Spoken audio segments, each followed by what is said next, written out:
10월 첫 번째 주일 성령 강림 후 20번째 주일에 오신 여러분을 주님의 이름으로 환영합니다.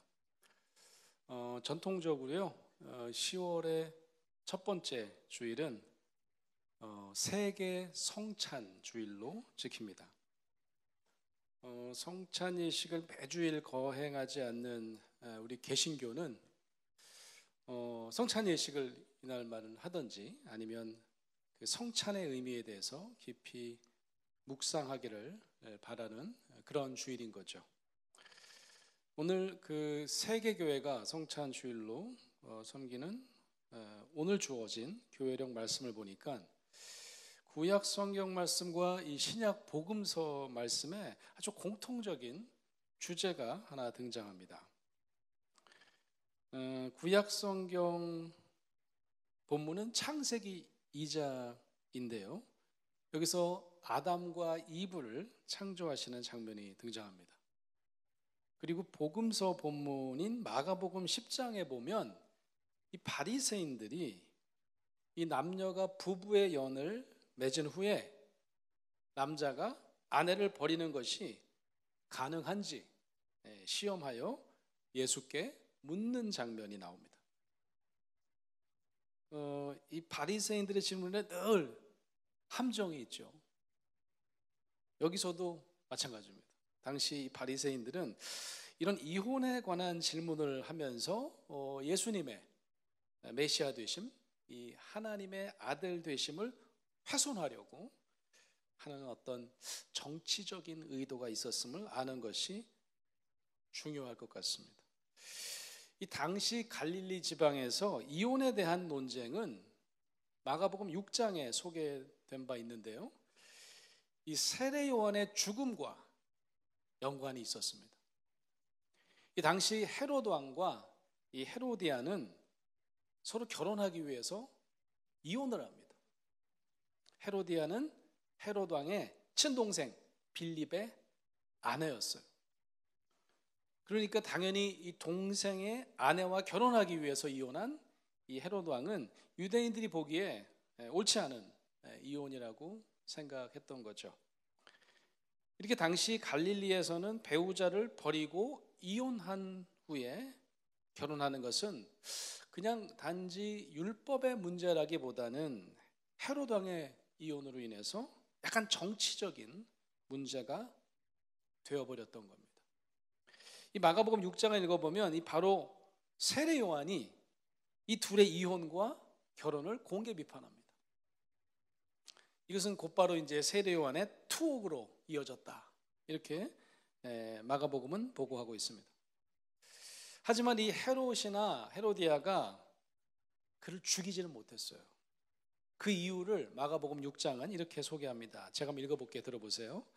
헤로디아가 요한을 원수로 여겨 죽이고자 하였으되 하지 못한 것은 헤롯이 요한을 의롭고 거룩한 사람으로 알고 두려워하여 보호하며 또 그의 말을 들을 때에 크게 번민을 하면서도 달갑게 들음이더라.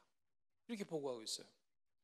그러니까 헤로디아는 막 요한을 막 죽이고자 하는 마음이 가득했지만 헤롯 왕이 요한을 그래도 거룩한 존재로 이해했다. 이렇게 쓰고 있는 거죠.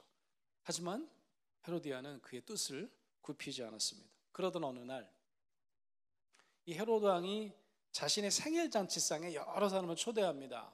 그래서 여러 대신들도 오고요. 갈릴리의 귀인들도 왔다고 되어 있어요.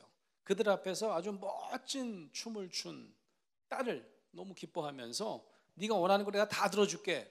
뭐든지 얘기해봐. 이렇게 약속을 합니다. 이때 딸은 어머니 헤로디아에게 묻죠. 어머니 제가 뭐 해달라고 그럴까요? 헤로디아는 딸에게 야 세례 요한의 머리를 잘라달라고 그래.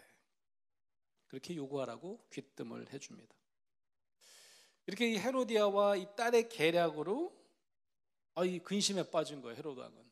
아까 얘기한 것처럼 세례 요한을 거룩한 존재라고 이해했던 헤롯 왕은 고민하다가 결국 어떻게 하죠?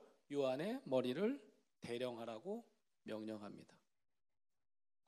그렇게 세례 요한은 헤롯 왕과 헤로디아의 이혼을 비판하다가 결국 목숨까지 잃게 되는 사건이 그 전에 발생했던 겁니다. 여러분 잘 아시다시피 당시 갈릴리 사람들은 예수님을 와 대단한 분이야 엘리야라고 하고 옛 선지자 중에 하나와 같다고 여겼습니다. 마가복음 6장 16절에 보면요, 이 예수님의 여러 가지 소문에 대해서 헤롯 왕은 이런 상상을 했다는 말씀이 나옵니다. 자, 저 읽어볼게요. 헤롯은 듣고 예수님의 말씀을, 예수님의 소문을 듣고 이르되 내가 목을 벤 요한 그가 살아났다 하더라. 세례 요한이 살아났다고 헤롯 왕은 생각을 했던 거예요. 자, 이런 배경 설명을 들으시면 바리새인들이 예수님을 찾아가서 이혼 논쟁을 벌인 이유를 아마 약간은 짐작하실 수 있을 것 같습니다.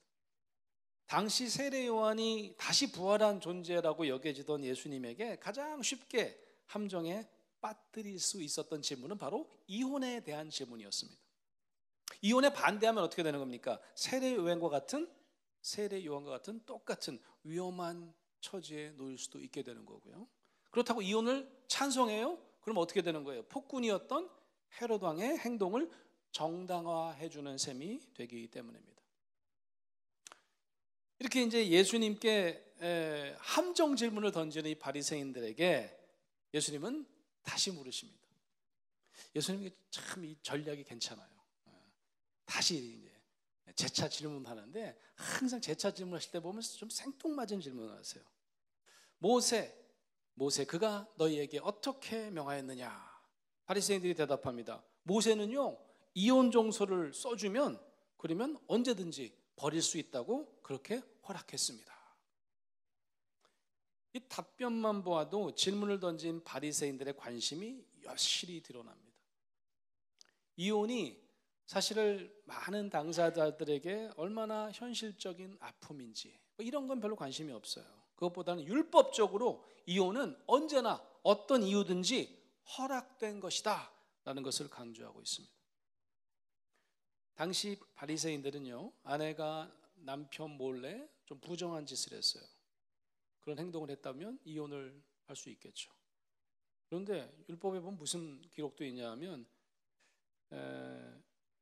여성이 음식을 하다가 음식을 태웠어요. 그래도 이혼의 사유가 될 수 있을 정도로 남편의 인간적인 욕망에 따라서 얼마든지 어떤 이유로든지 이혼이 가능하다고 믿고 있었던 그런 사유였다는 사실입니다.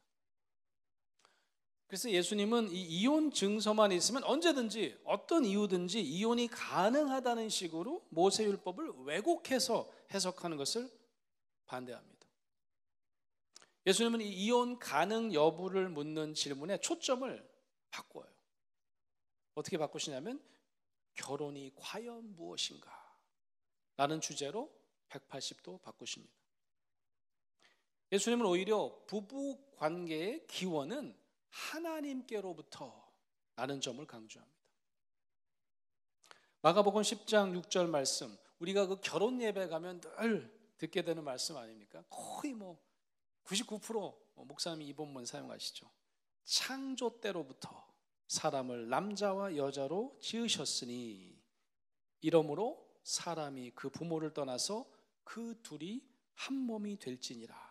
이러한즉 이제 둘이 아니요 한 몸이니 그러므로 하나님이 짝지어 주신 것을 사람이 나누지 못할지니라.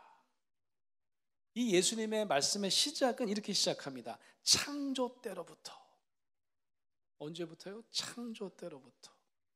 바로 오늘 구약 성서 창세기 2장 말씀에 근거한 선포입니다. 때로는 이런 예수님의 말씀을 이혼은 절대 인정하지 않으시는구나 이런 태도로 해석되기도 합니다. 그래서 이혼을 할 수밖에 없는 그런 그리스도인들이 있다면 나는 예수님의 말씀을 어겼다라고 해서 죄책감에 빠지게 만드는 본문이기도 했습니다. 실은 여기서 예수님은 이혼 여부에 대한 말씀을 하신 것이 아니에요. 이혼 증서 한 장이면 어떤 관계도 없었던 것으로 할 수 있다고 굳게 믿는 율법주의자들의 그 주장, 그 태도를 비판하신 거라고 저는 생각합니다. 그리고 남편이 아내를 버릴 수 있다고 믿는, 즉 아내는 남편의 소유물이라고 여겼던 당시 결혼에 대한 통념을 정면으로 반박하고 계시는 겁니다. 그래서 저는 예수님의 이 창세기 2장에 대한 인용을 가만히 살펴보면 그 밑바탕에는 바로 하나님과 우리 모두가 하나 될 수 있는 연합의 관계에 대한 선포가 그 밑바닥에 깔려 있다고 생각했습니다. 예수님께서는 이 바리새인들이 던졌던 이혼 논쟁에 그냥 휘말리시기보다는 하나님께서 짝지어 주신 관계를 최우선으로 여겨야 한다는 선포를 통해서 이런 연합의 관계를 쉽게 자신의 편의대로 깨트리려고 하는 구실을 바로 율법에서 찾고자 했던 바리새인들과 또 우리 모두를 깨우치고자 하시는 겁니다. 우리도 때로는 이 바리새인들처럼 이 성경에 기록된 말씀을 그대로 우리의 현실 2024년에 적용하면서 자신과 혹은 남들을 판단하는 근거로 삼을 때가 있습니다. 이혼 논쟁을 소개하고 있는 오늘 우리가 읽은 복음서 마가복음을 제가 처음부터 다 읽어봐도 아무리 살펴보아도 이혼이 불가능한 사유가 기록되어 있지 않습니다. 심지어는 마태복음 5장 31절과 32절에 보면요, 마태는 간음이 일어났을 경우에 이혼이 가능하다고 적고 있습니다. 고린도전서 7장 15절에서는요, 사도 바울은 초대교회 많이 달라진 환경에서 이혼에 관한 문제를 다루고 있어요. 만약 믿지 않는 배우자가 있고 믿지 않는 배우자가 믿는 배우자와의 결혼 관계를 끝내고자 한다면 그는 이혼할 수 있다, 이렇게 사도 바울은 가르치고 있습니다. 또 바울은 고린도전서 7장 8절에 보면 가까운 종말을 염두에 두고 그냥 차라리 결혼하지 않은 남자들이나 과부들은 그냥 결혼하지 말고 그대로 지내는 것이 좋겠다, 이렇게 권고하기도 합니다. 그런데 또 이후에 보니까요, 디모데전서 3장 2절에는요 한 아내의 남편이어야 교회 지도자, 감독의 자격이 된다고 가르치기도 하십니다.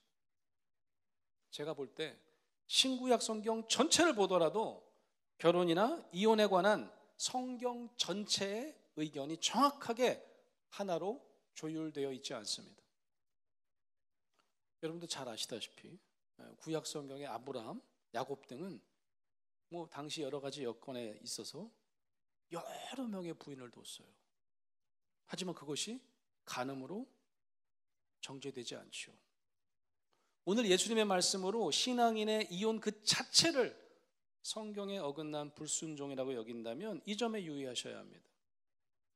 예수님의 선포는 절대로 이혼 금지에 초점이 있다기보다는 바리새인들의 완악함을 겨냥하여 나온 말씀이라는 점입니다. 오히려 결혼이나 이혼에 대한 성경의 가르침은 이 급변하는 시대와 장소에 따라서 거듭해서 재해석되어야 함을 성경은 우리에게 알려줍니다. 하지만 결혼과 이혼에 관해 변하지 않아야 할 핵심은 바로 창세기 2장에 드러난 하나님과 인간 사이의 선제적인 관계입니다.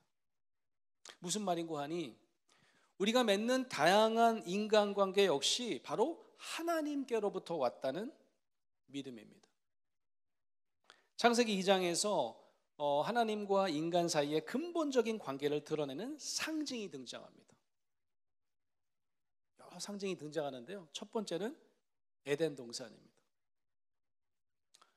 기원전 한 3세기 중엽부터 시작해서 기원전 한 1세기까지 번역돼서 완성된 구약 성서가 있는데요, 그리스어로 번역이 됐습니다. 그 번역본을 70인역 이렇게 부릅니다.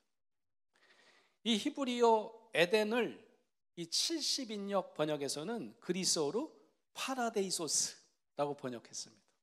에덴을 파라데이소스라고 번역했어요. 여러분 알만한 단어 아니에요? 이 단어는 영어 파라다이스로 번역됐습니다. 다시 말해 에덴은 낙원의 의미를 가지고 있었어요. 그럼 낙원은 뭐냐? 낙원은 죽어서 가는 곳이냐? 아니에요. 낙원은 하나님과 함께 사는 곳이에요. 그게 바로 낙원입니다. 최초의 낙원 에덴에서는 하나님께서 수만 가지 생명체를 지으셨지만 오직 우리 인간에게는 자신의 숨을 불어넣으시고 영적인 생명을 주셨습니다. 자신의 일부를 우리에게 불어넣으셨어요. 그리고 각종 나무의 열매를 임의로 가꾸고 먹도록 특혜를 주셨습니다. 그 동산 안에서 경작하고 또 지키게 하시는 그런 책임도 부여하시는 걸 볼 수 있습니다. 그러고 나서 하나님께서는 이 에덴 동산에 홀로 있는 아담을 보시고 혼자 지내는 것이 좋지 않다 판단하시고 돕는 배필을 창조하십니다.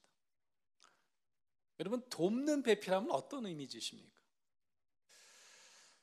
요즘 TV 보면 그 필리핀에서 이제 산후조리도 하고 아이를 좀 키울 때 도움을 주라고 도우미를 이렇게 외국서 이제 모시고 오는 그런 제도를 최근에 만들었죠.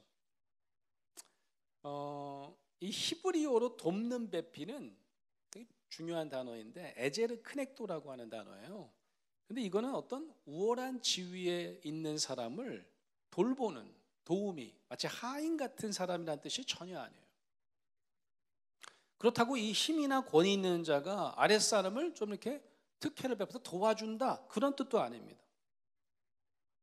정확하게 이 에제르 크넥도는 동등한 관계에서 도와주는 사람을 지칭할 때 사용하는 아주 특별한 히브리어 단어라는 점입니다.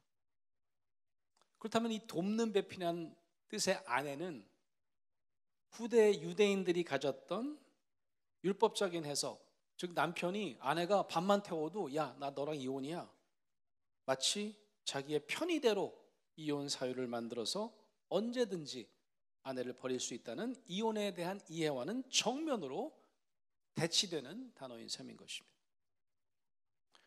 가끔 있잖아요. 뭐 농담 삼아서 이 남녀 불평등의 성서적 근거를 찾는 사람들이 있어요. 그러면서 아담이 먼저 창조되지 않았냐, 여자보다. 그래서 이렇게 남자가 더 우월하다, 뭐 이런 거죠. 때로는 이렇게 중요한 걸 또 나중에 하는 경우도 있잖아요. 그거 먼저 했다고 또 무조건 좋은 건 아닌데. 그리고 또 어떤 분은 또 그런 얘기도 하더라고요. 농담 삼아 남자의 갈빗대로 여자를 만들었다. 그 창조의 재료가 남성으로부터 왔다, 뭐 이렇게 따지는 경우도 있습니다. 하나님께서 외롭게 지내던 아담을 위해서 이 돕는 배필을 준비하시는 그 숨은 뜻을 전혀 도외시한 매우 인간적인 해석이라고 볼 수 있는 거죠. 인간에게 짝을 허락하신 하나님은 공평하게 둘이서 파트너로 서로 돕고 연합하는 관계를 만들어가는 귀한 뜻이 있는 것입니다. 그거를요, 아담이 알아차리는 장면이 나와요. 아담이 이제 처음으로 하나님께 이끌려온, 자다 일어나니까 이브가 탁 나타난 거예요. 그래서 이브를 처음 만난 후에 내뱉은 말이 뭡니까? 되게 멋있는 말이죠. 내 뼈 중에 뼈요, 살 중에 살이라. 이게 어떤 의미일까요? 아마 내 뼈에서 빼내쓴 걸 벌써 알아차리고 그런 얘기를 했다. 아마 그런 의미는 아닌 것 같아요. 바로 남성과 여성은 처음부터 하나의 연합되어 있는 존재라는 의미라고 생각합니다. 마치 어머니가 그렇게 얘기할 때가 있지 않습니까? 자신의 자녀를 향해서 너는 내 일부야, 내 몸의 일부라고 여기는 분 많지 않습니까?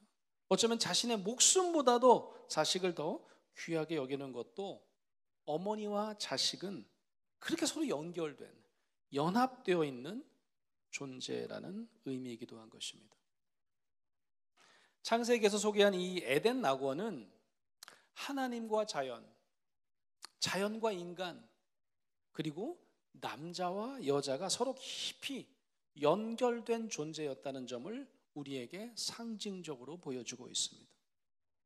둘이 한 몸을 이룰지로다 라는 말씀은 꼭 잠자리를 같이 한다는 의미를 넘어섭니다. 모든 관계는 하나님과 연관되어 있습니다. 모든 생명체의 이름을 짓도록 하시고 에덴을 경작하라고 인간을 청지기로 삼아주신 하나님께서 우리에게 관계를 허락하시고 그 관계를 청지기처럼 지키고 풍성하게 만들어가라고 요청하시는 겁니다. 그래서 우리가 맺는 관계는 하나님께서 그 관계를 통해 성장하도록 맡겨주신 선물이라는 점입니다. 저는 가끔 이 주례사를 준비해야 될 때가 있는데요. 그 주례를 할 때마다 강조하는 사실이 있습니다. 이 두 사람 앞에 두 사람의 결혼은 연애 결혼입니까? 그러면 뭐 대부분이 연애 결혼이라고 합니다. 뭐 중매도 가끔 있을 수 있지만 연애 결혼이라고 그래요. 그러면 아니거든. 모든 결혼은 정혼입니다. 특별히 그리스도인들의 결혼은 하나님께서 짝지어 주신 정혼입니다. 이렇게 얘기를 하는 거죠. 제가 가끔 이제 얘기하는데 그 인류학자들이요, 그 정혼을 아직까지도 유지하는 그런 부족들이 있더라는 거예요.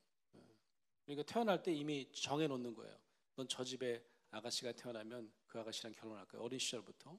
우리 할아버지 세대 때 그런 경우가 있었는데, 놀랍게도 인류학자들이 이 정혼 제도가 아직까지도 있는 그런 공동체 가보면 이혼 제도가 없다는 거예요.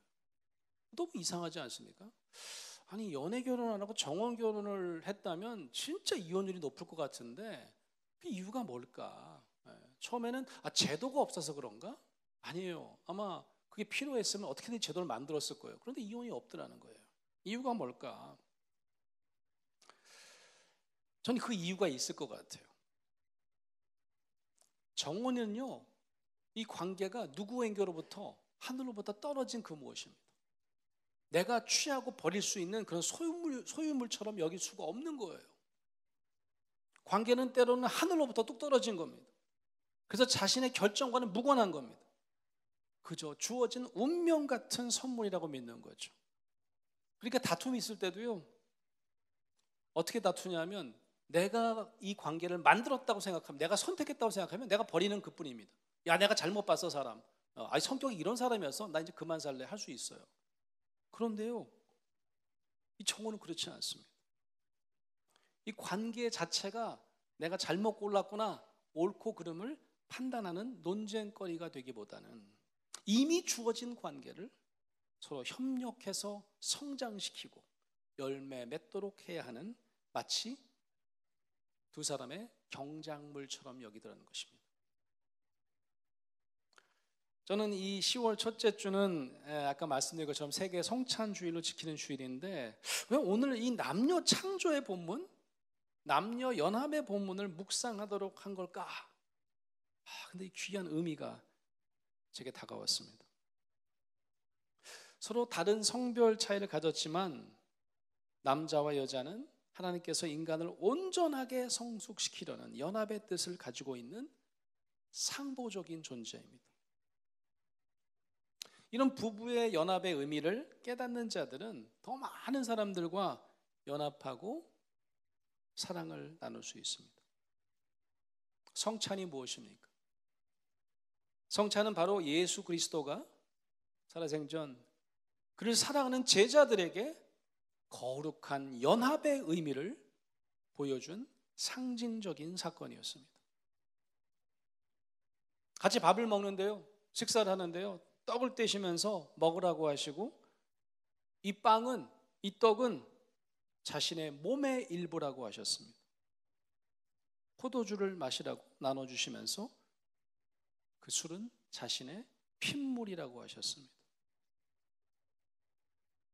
이는 마치 아담이 이브를 만난 순간에 자신의 뼈 중에 뼈요, 살 중에 살이라고 고백한 장면을 연상케 합니다. 우리와 예수 그리스도의 관계도 마찬가지입니다.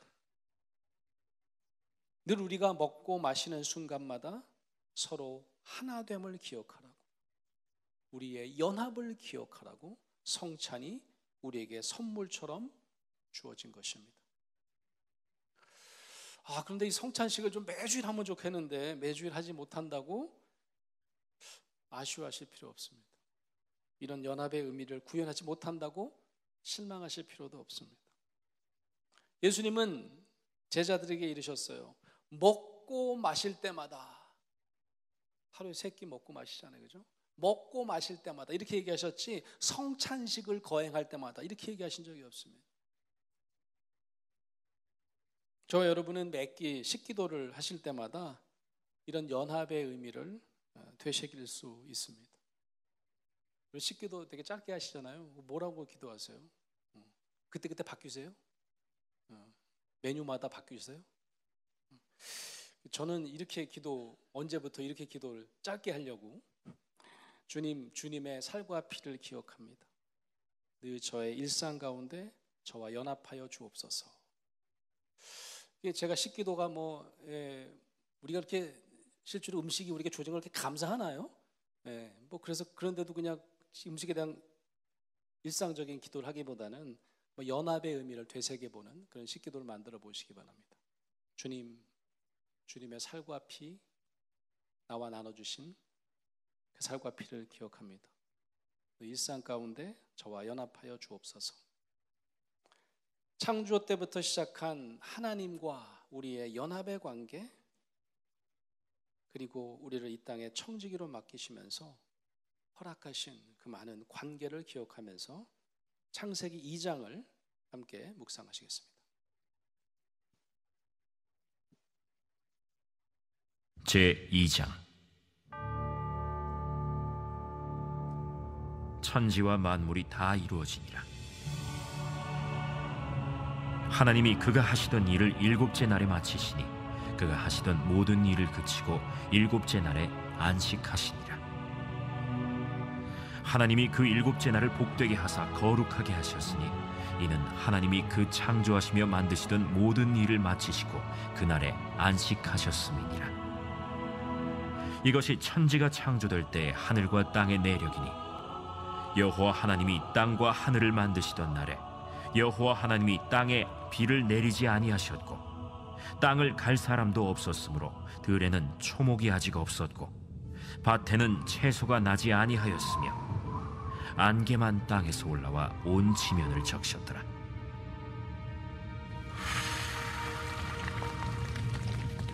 여호와 하나님이 땅의 흙으로 사람을 지으시고 생기를 그 코에 불어넣으시니 사람이 생명이 되니라.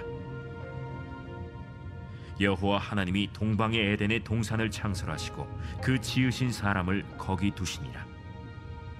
여호와 하나님이 그 땅에서 보기에 아름답고 먹기에 좋은 나무가 나게 하시니 동산 가운데에는 생명나무와 선악을 알게 하는 나무도 있더라. 강이 에덴에서 흘러나와 동산을 적시고 거기서부터 갈라져 4근원이 되었으니 첫째의 이름은 비손이라. 금이 있는 하윌라 온 땅을 둘렀으며 그 땅의 금은 순금이요 그곳에는 베델리엄과 호마노도 있으며 둘째 강의 이름은 기혼이라. 구스 온 땅을 둘렀고 셋째 강의 이름은 히데겔이라. 아수르 동쪽으로 흘렀으며 넷째 강은 유브라데더라. 여호와 하나님이 그 사람을 이끌어 에덴 동산에 두어 그것을 경작하며 지키게 하시고 여호와 하나님이 그 사람에게 명하여 이르시되 동산 각종 나무의 열매는 네가 임의로 먹되 선악을 알게 하는 나무의 열매는 먹지 말라. 네가 먹는 날에는 반드시 죽으리라. 사람이 혼자 사는 것이 좋지 아니하니 내가 그를 위하여 돕는 배필을 지으리라.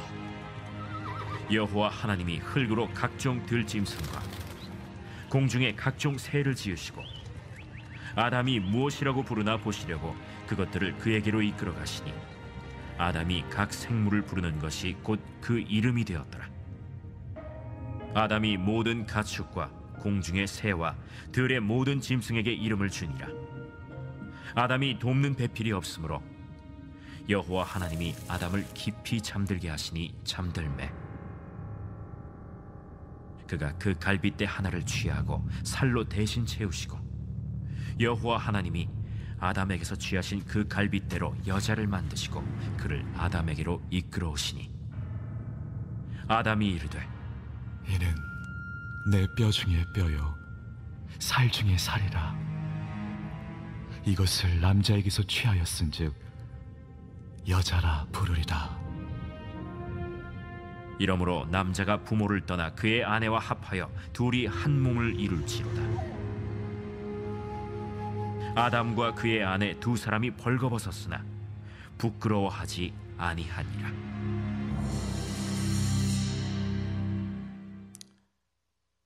사랑하는 성도 여러분, 그 마지막 절 2장의 마지막 절에 보면 25절은 이렇게 마무리를 하고 있어요. 이게 연합의 비밀을 우리에게 알려주는 말씀 같은데, 아담과 그의 아내 두 사람이 벌거벗었으나 부끄러워하지 아니하니라. 연합의 의미는 서로 부끄러움을 꺼내놓고 고백하면서 가장 긴밀하게 연결될 수 있음을 의미합니다. 그저 벗은 몸은 이 신체 부끄러움뿐만이 아닙니다. 제가 상담학 연구자로서 경험한 부부의 치유의 비밀은 가장 은밀한 자신의 마음의 부끄러움을 처음으로 입 밖에 꺼내고 서로에게 수용받고 이해받는 순간입니다. 이때 뜨거운 눈물이 흐르고 치유가 시작됩니다. 우리와 하나님과의 연합도 마찬가지입니다. 우리가 우리 자신을 감추고 괜찮은 척, 거룩한 척, 위선으로 포장할수록 하나님과의 관계는 멀어집니다. 오히려 우리의 부끄러움을 용기 있게 하나님께 꺼내놓고 엎드리는 태도가 우리와 하나님과 연합을 더욱 긴밀하고 친밀하게 만들어 줄 것입니다. 그런 깊은 연합의 비밀을 매일매일 경험하시고 체득하시는 저와 여러분 되시기를 간절히 축원합니다. 아멘.